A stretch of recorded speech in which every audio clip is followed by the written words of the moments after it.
kepareng paripurna ngrucat busana ning risang temanten Saribit miturut adat Widiwidana Surakarta hadiningrat ingkang sampun kajengkaraken saking panti pamondokan Panti Palereman katingal jumangkahipun kanthi lon-lonan ingkang den apit keng Rama Dalageng Ibu badhe piniji minggah wonten ing Sitinggil Binaturata.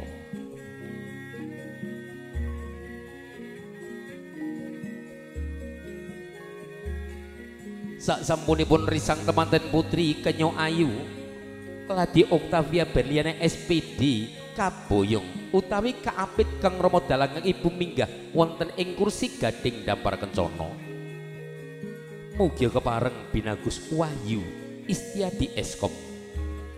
Kepareng piniji wonten ing sak ngajengipun gapuraning wisma pahargyan ingkang den apit kang Rama Dalageng Ibu sarta para pangomyongipun ingkang mijil saking laladan Darmasraya.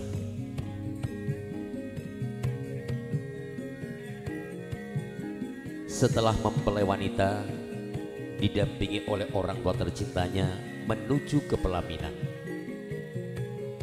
dipersilakan untuk pengantin pria Mas Wahyu Istiati Eskom yang didampingi oleh orang tua tercintanya berada di depan pintu gerbang suasana pesta lengkap dengan para pengomyongnya walaupun tidak semuanya. Dan setelah pengantin pria berada di depan pintu gerbang suasana pesta yang didampingi oleh orang tua dengan para pengomyongnya dan setelah diabadikan bersama IGB fotografi, nanti kami persilakan untuk bisa berjalan pelan-pelan menuju di mana nanti beliau berdua akan dipertemukan. Dumateng sagunging para lenggah para rawuh langgong-langgong wonten ngarsa panjenenganipun para pepundhen sepuh aji sepuh. Kanthi jemelenggunging ungling gongso ingkang dipunaturaken pangadi Wirapitaswara Gita Bayu. Salah setunggaling pangadi Wirapitaswara ingkang mijil saking laladan Jalan Setunggal unit kalih Kecamatan Rimba Bujang ingkang sampun kepareng ngaturaken kanthi laras gending pangiringing risang temanten kakung badhe lumebet wonten ing madyaning pahargyan keparenga pangringga Wirapitaswara ingkang sampun kepareng hanggantos salah setunggaling gongso arupi kebugiru pratandha rantaman adicara dhawuhipun risang temanten Saribit katitik badhe kaleksanan.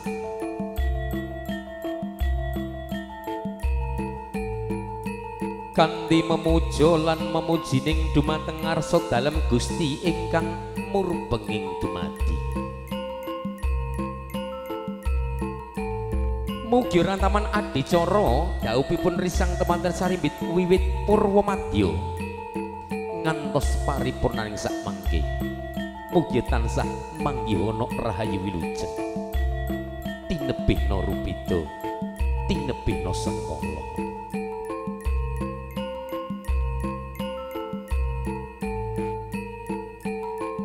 Sinten ingkang sak mangke tinanggenah andhawuhaken risang temanten Saribit nenggih panjenenganipun pangadi busana endang make up ingkang keleresan sak mangke den pandhegani panjenenganipun Mbah Nur ingkang badhe ngleksanani ranampan adicara dhawuh.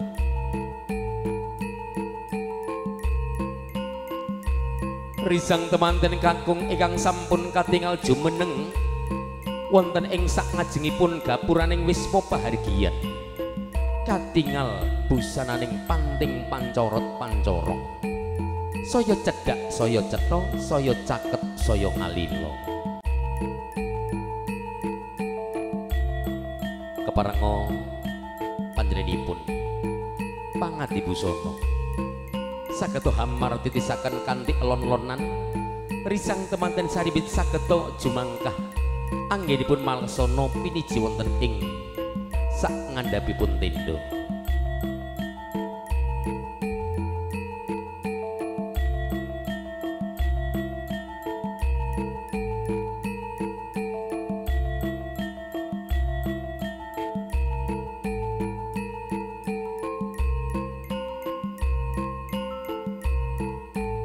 Dumateng sagunging para lenggah para rawuh. Nyuwun tambahing berkah idi lan pangestu. Mugi reroncening adicara dhawuhipun risang temanten saribit sak mangke tansah pinaringan slamet wilujeng.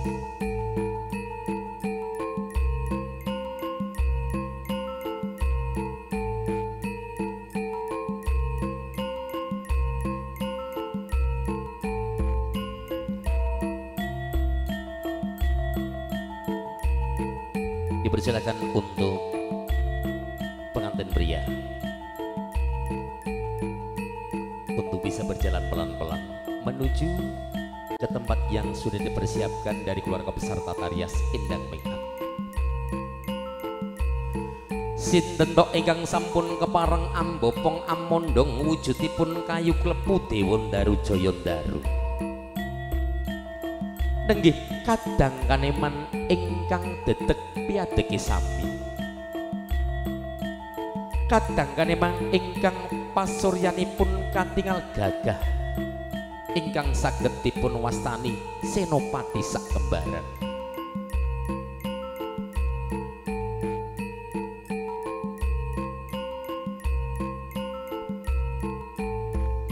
Keparenga panjenenganipun Mbak Nur saged hamar tetesaken risang temanten putri Kenyo Ayu Lady Octavia Berliana SPD saged kanthi elon-elonan mandhap saking Sitinggil Binaturata.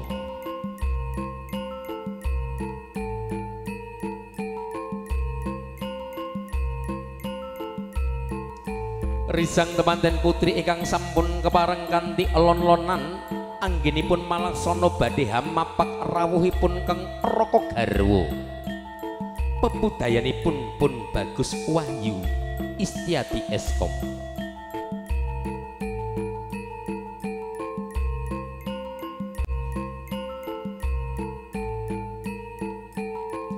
Ingkang kaombiongan panjenenganipun para widodari risang temanten putri ingkang sampun kepareng mandhap saking Sitinggil Binaturata kanthi elon-elonan den apit Kang Rama Dalageng Ibu.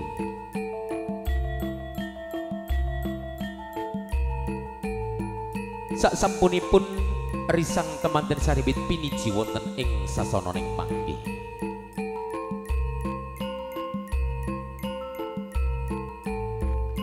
Kepareng Mbak Nur sageta andhaupaken risang temanten saribit.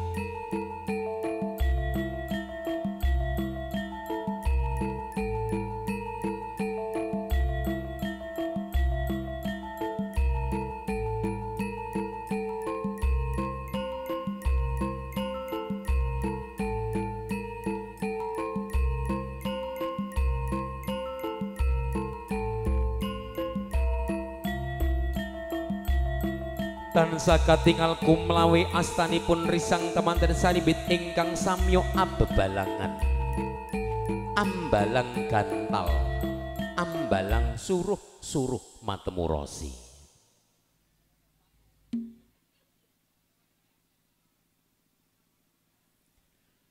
Dumateng sagunging para lenggah para rawuh.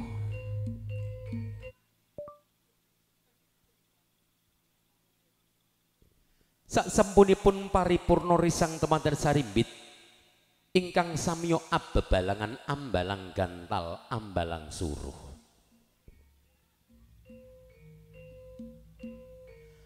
Panjenenganipun Mbak Nur ingkang sampun kepareng anyaketi wujudipun Bokor Kencana ingkang siisinipun tirtawaning tirta sekar ingkang sampun kepareng angrapal japa mantra-mantra umbul donga.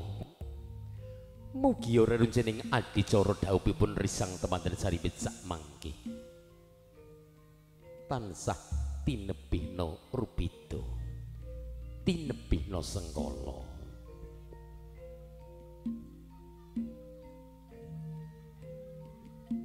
Pun paripurnaning risang temanten Sarimbit ingkang den basuh kanthi tirta wening tirta Sekar kaliyan Mbak Nur kaping 3 ambalan.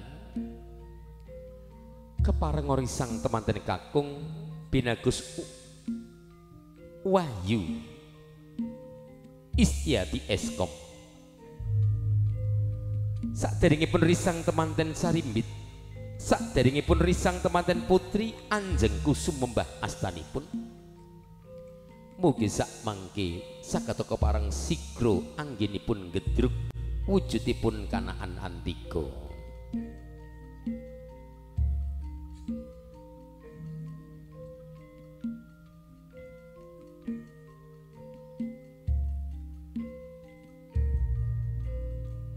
Kanthi jemlenggunging ungling gongso kodhok ngorek.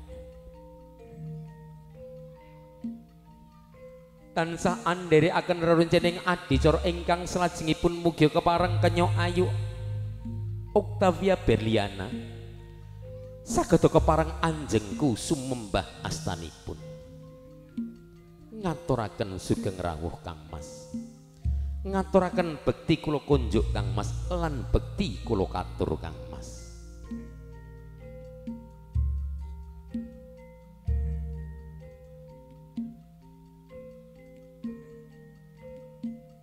Sak sampunipun paripurna risang temanten Putri kenya ayu katingal sumembah astanipun. Binagus Wahyu Istiadi kepareng sigra hanggedruk wujudipun kanaan antika. Padha pecah saknalika pratandha risang temanten Sarimbit mugia utawi katingal pecah saking panggulwenteng Rama.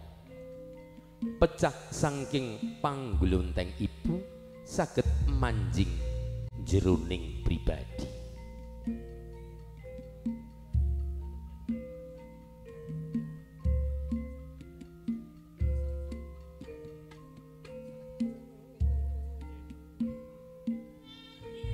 Setelah kedua mempelai dipertemukan oleh Mbak Nur, ini merupakan keluarga besar dari Endang Makeup Wedding Organization.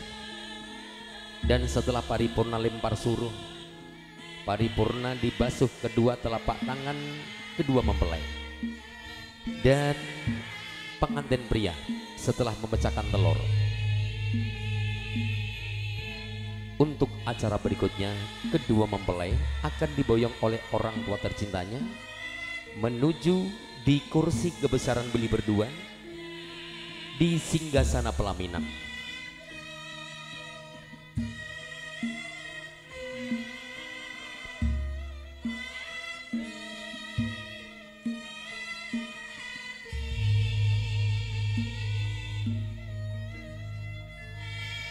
Dungkap titi laksana adicara ingkang salajengipun.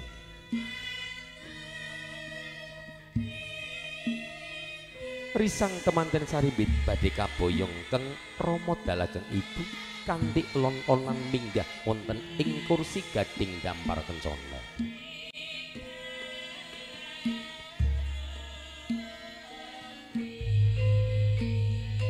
Sasampunipun Kanjeng Rama Warsita hanampi wujudipun selendang kawung ingkang sinulam benang jati. Ngendikaning Kang Rama, "Nggir anakku cah bagus kelawan cah ayu, tutna lakune wong tuamu ya nggir."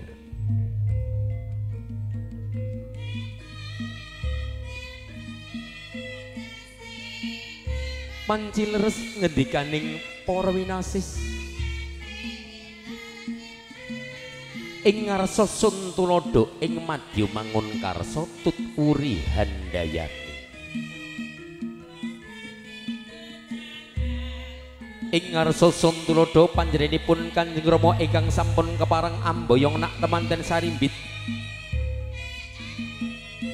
Ing madya mangun karsa, madya ateges tengah nenggih putra putrinipun ingkang kadherekaken panjenenganipun Kanjeng Ibu Kusrini pinangka tuturi handayani.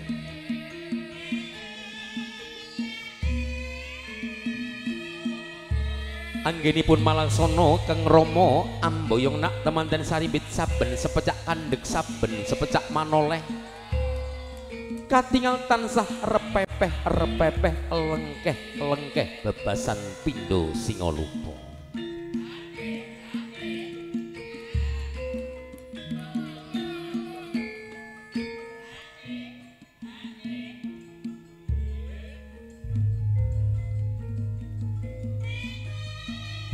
Setelah kedua mempelai diboyong oleh orang tua tercintanya menuju ke singgasana pelaminan.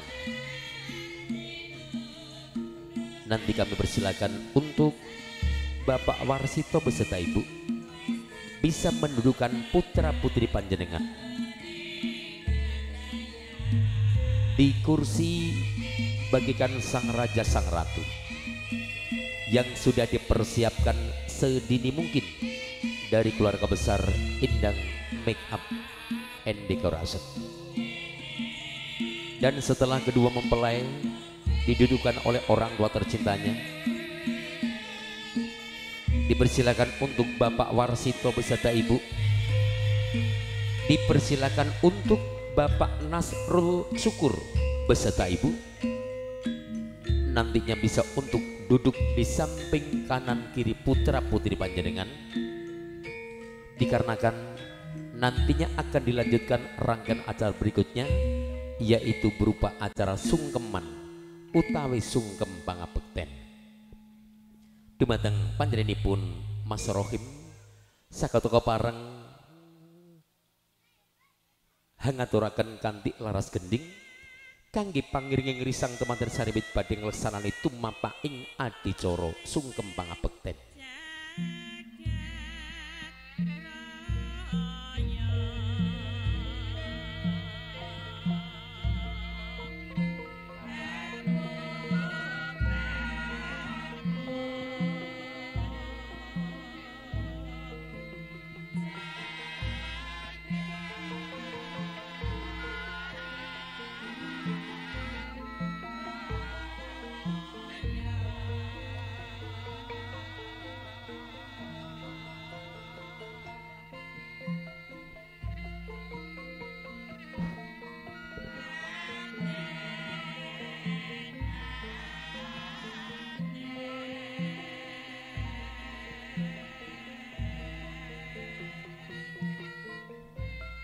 Kanthi jemlenggunging ungling gongso ketawang Sri Nalendra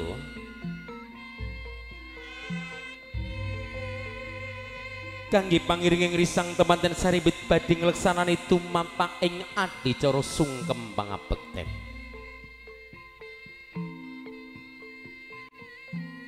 Risang temanten Sarimbit katingal mandhap sangging palenggahanipun ingkang sampun kepareng kanthi lolonan Malaksana wonten ngarsa panjenenganipun Kanjeng Rama Warsito dalah panjenenganipun Kanjeng Ibu Kusrini. Duh Kanjeng Rama, ngaturaken bekti kula kunjuk Kanjeng Rama lan ngaturaken bekti kula katur Kanjeng Ibu.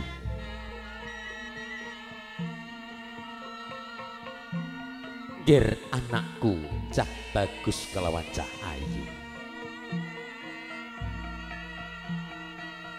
rumangsa kadodok rasaning atiku nggir mergane wong tuamu eling jaman cilikanmu sliramu tansah tak leliting saiki tumekaning dewasamu ngerti sejatining urip lan ngerti bekti marang wong tuamu. Anakku cah bagus kelawan cah ayu,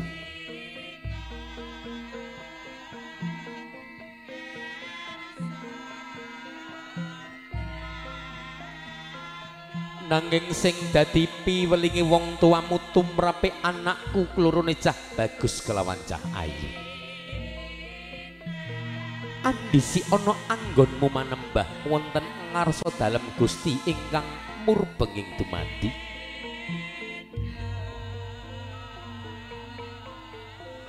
Bekti marang wong tuamu lan mengko banjur ngarak sowan bekti marang kadang pisan kunggir. Anakku cah bagus kelawan cah ayu.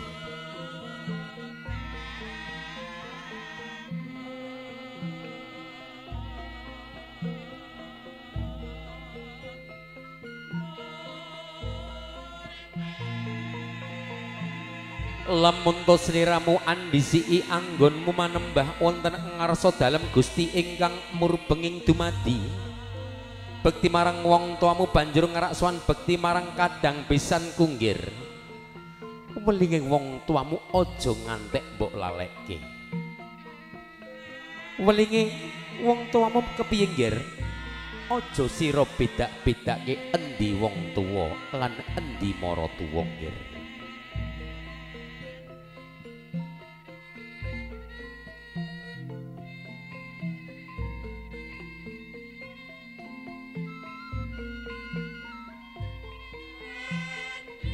sak sampunipun risang temanten saribit ngarak swan sungkem dumateng panjenenganipun Kanjeng Rama Warsita dalah panjenenganipun Kanjeng Ibu Kusrini menika ugi risang temanten saribit tansah katingal kanthi lon-lonan duh Kanjeng Rama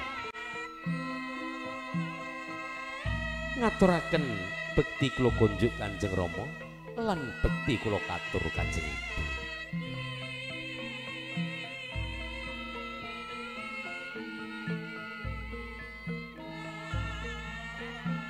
tumete sing waspa bebasan tumete sing mutiara kanthi mongkok bombong manahipun Kang Rama dalageng ibu sak sampunipun hanampi sungkemipun nak temanten saribit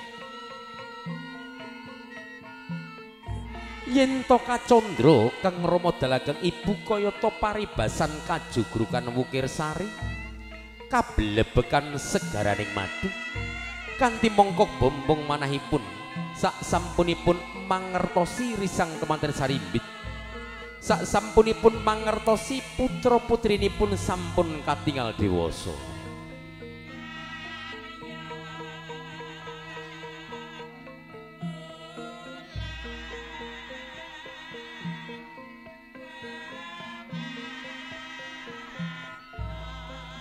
sak sampunipun Kanjeng Rama nggadahi piweling tumrape putra putrinipun ingkang sepindah andisi anggenipun manembah wonten ngarsa dalem Gusti ingkang hakarya jagat bekti marang wong tuamu banjur bekti marang kadang pisan kunggir lan besuke aja mbok lalekke bekti marang kadang Dwijamu nggir Dwijamu ateges gurumu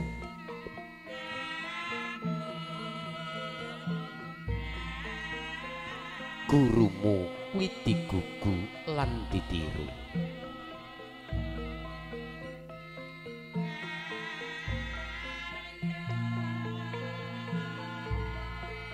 sing maune sliramu ora iso mbedakake ndi barang becik lan barang ala sing maune sliramu ora iso mbedakake endi lor endi kidul endi etan endi kulon wiyasa uga saka gurumu nggir mulane welinge wong tuamu besuke banjur ngarak sowan bekti marang kadang Dwijamu utawa gurumu nggir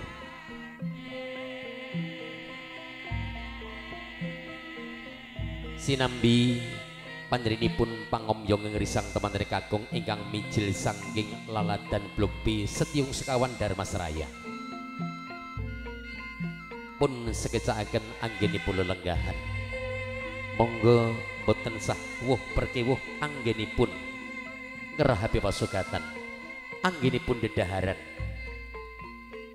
ingkang sampun dipun aturaken saking panjenenganipun para kadang lelati kadang werdo mudo lan mudi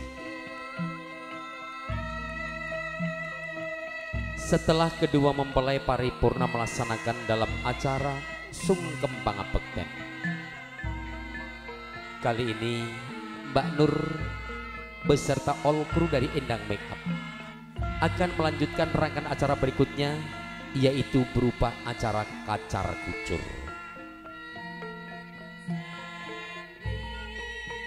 Kagem Bapak Jorong Sumarambasa sepuh beni sepuh perjalanan sangat jauh nggih pun biasa mawon ingkang saestu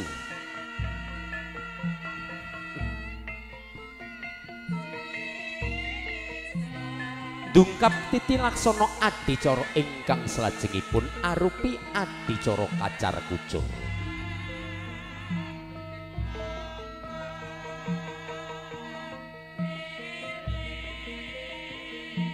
Kacar Kucur.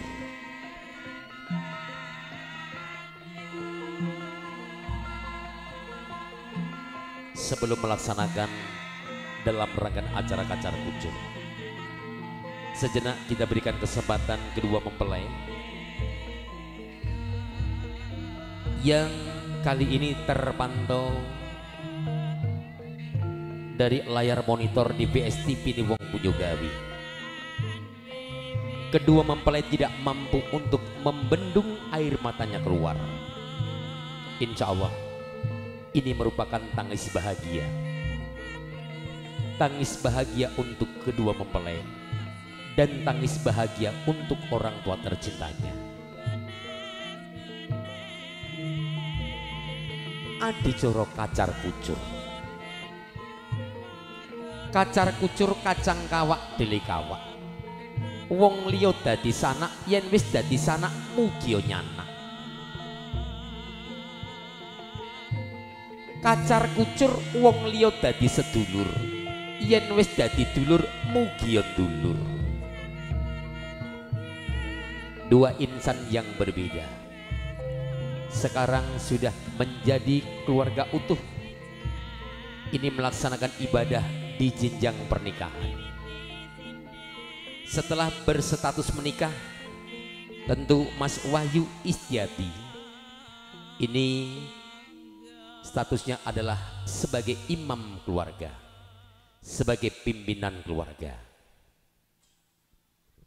Sebagai pimpinan keluarga mempunyai rasa tanggung jawab yang sangat besar. Salah satunya adalah memberikan nafkah kepada sang istri. Yang berikutnya nanti mendidik calon putra putrinya. Pernikahan Mbak Octavia dengan Mas Wahyu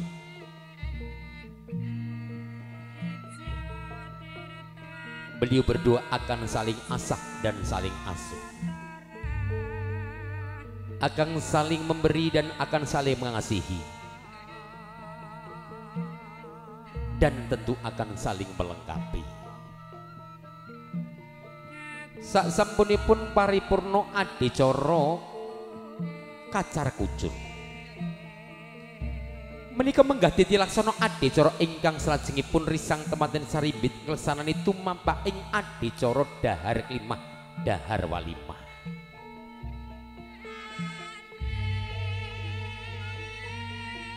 Dahar klimah dahar walimah. Risang temanten saribit paripurna anggenipun samyo adedulangan. Keng roko andulang keng garwa semanten ugi keng garwa andulang keng roko. Upacara ning kados mekaten ingkang saged dipun wastani Kembul Bujana Andrawina.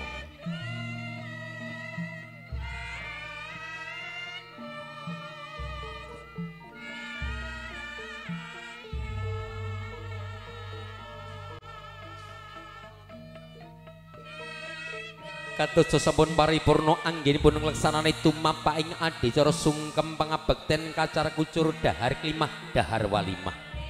Tuwin unjukan ingkang sampun paripurna. Menika tasih wonten reruncening adicara arupi sempal ingkung utawi bedah ingkung.